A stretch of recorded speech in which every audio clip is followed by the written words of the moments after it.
நீங்கள் நல்லா இருப்பீங்க. நான் இப்போ இலங்கையிலிருந்து நான் உங்களோடு செய்தி பகிர்ந்து கொள்ள தேவன் கொடுத்த நல்ல நேரத்துக்காக நன்றி. நாம் எந்த பொருளையும், நான் முதலில் கூறியிருந்தேன், எந்த மனிதனையும் கேவலமாக நினைக்கக்கூடாது என்று சொன்னேன். அதே போல எந்த பொருளையும் நாம் கேவலமாக எண்ணக்கூடாது. ஈவன் ஒரு பின் இருந்தால் கூட அது தக்க சமயத்தில் நம்ம பட்டன் ஏதாவது போய்விட்டால் அது நமக்கு நம்முடைய மானத்தை மறைக்க அது உதவும். சிறு துரும்பும் பல்குத்த உதவும் என்று ஒரு பழமொழி தமிழ்நாட்டில் இருக்கிறது. ஏதாவது பல்லினடி இடுக்கில் ஏதாவது மாட்டிக்கொண்டால் அதை எடுப்பதற்கு ஒரு சிறு துரும்பு போதும், அது எடுத்துவிடும். ஆனால் பார்ப்பதற்கு சிறிதாக இருக்கும், அது கேவலமானதாக இருக்கும், ஆனால் அது உபயோகமுள்ளதாக, நல்ல உபயோகம் உள்ளதாக இருக்கும் என்பதை நாம் மறந்துவிடக்கூடாது. அதுபோல்தான் முதலில் ஒரு 2-3 நாட்களுக்கு முன்னால் சொன்னேன், தாவீது கோலியாத்தை முறியடிக்க ஒரு சின்ன கல்லைத்தான் பயன்படுத்தினான். அவன் ஒரு பெரிய ஆயுதத்தை பயன்படுத்தவில்லை, சின்ன கல்லை பயன்படுத்தினான். அந்த கல் அவனை அடித்து நொறுக்கி அவனை விழ வைத்தது. அதுபோல் நாம் யாரையும் எந்த காரணம் கொண்டும் கேவலமாக எண்ணக்கூடாது, எந்த பொருளையும் கேவலமாக நாம் நினைக்கக்கூடாது என்பதை நான் இந்த நேரத்தில் நான் சொல்லக்கொள்ள ஆசைப்படுகிறேன். நடந்த விஷயத்தை சொல்லப்போனால் $8 மில்லியன் செலவில் உண்டாக்கப்பட்ட ராக்கெட் ஒன்று, அது செயல்படுத்த வேண்டுமென்றால் கம்ப்யூட்டர் புரோகிராமில் அடங்கிய ஒரு படிவத்தில் 2 வார்த்தைகளுக்கிடையே வர வேண்டிய ஒரு இணைப்புக்குறி தவறுதலாக வேறொரு இடத்தில் வைக்கப்பட்டது நிமித்தமாக பெரும் சேதத்துக்கல்ல, அந்த 8 அது மேலே போய் விழுந்து நொறுங்கி விட்டது என்று நாம் கேள்விப்பட்டிருக்கிறோம்.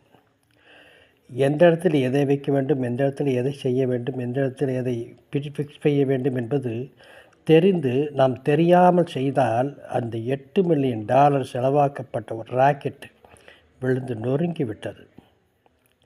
அதுபோல்தான் ஒரு விமானம் மீன்ஸ் ஒரு நம்முடைய ஏரோப்ளேன் இயந்திர பொறியாளர் ஆணி தான் பார்த்தால் ஆணி, அதை திருக வேண்டிய இடத்தில் பொருத்த மறந்ததால் அந்த விமானம் விழுந்து நொறுங்கி அதன் விமானி உட்பட அத்தனை பயணங்களும் இறந்து விட்டார் என்ற செய்தி நாம் கேள்விப்பட்டிருக்கிறோம். அவர் நினைத்தார், இந்த ஆணி தானே, அப்புறம் அது ஃபிக்ஸ் பண்ணிக்கலாம் என்று ஒரு டீ குடிச்சிட்டு வந்து செஞ்சுக்கலாம், ஒரு இல்லை சாப்பாடு சாப்பிட்டு வந்து செஞ்சுக்கலாம் என்று நினைத்த இந்த வேளையில், ஆனால் சாப்பிட்டவுடன் டீ குடித்தவுடன் செய்ய வேண்டியதை மறந்துவிட்டார்.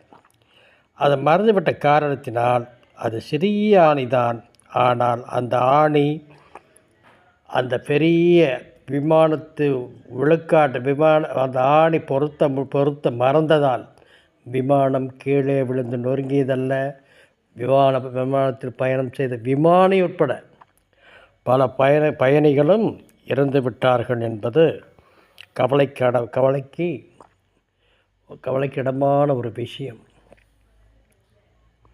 ஒன்று செய்ய வேண்டும் என்றால் அப்போவே செய்ய வேண்டும். நாளைக்கு செய்யலாம், அப்புறம் செய்யலாம் என்று நாம் காலத்தை தள்ளி போடக்கூடாது. டீ குடிச்சிட்டு வந்து செஞ்சுக்கலாம், சாப்பாடு சாப்பிட்டு வந்து செஞ்சுக்கலாம். ஒரு சில பேர் செய்வார், அப்புறம் செய்ய இப்போ என்னமா அவசரம் என்று கேட்பார்கள். ஒன்றை செய்ய வேண்டும் என்றால் உடனே செய்ய வேண்டும், சரியாக செய்ய வேண்டும்.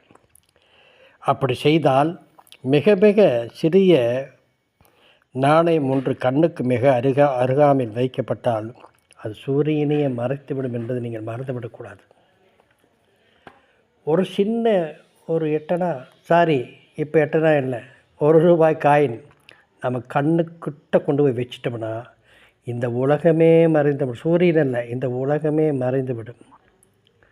ஆனால் காயினோ சிறியது, செய்கிற செயலோ பெரியது.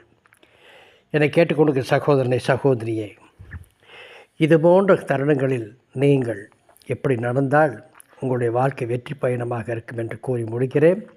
மீண்டும் நாளை சந்திப்போம். திங்கட்கிழமை முதல் மறுபடியும் நாம் டைரக்டாக பெங்களூர்ந்து தியானம் செய்யக்கூடிய பகுதிகள் உங்களுக்கு டைரக்டாக வரும். இது தூர தேசத்தில் இருக்கிற காரணத்தினால் சில வேளைகளை டைம் பார்த்து பேச வேண்டியது இருக்கிறது. நாம் மீண்டும் சந்திப்போம். திங்கட்கிழமை நேரில் சந்திப்போம். செவ்வாய்க்கிழமையிலிருந்து மறுபடியும் தொடர்ந்து இது தொடர்ந்து கொண்டே வரும்.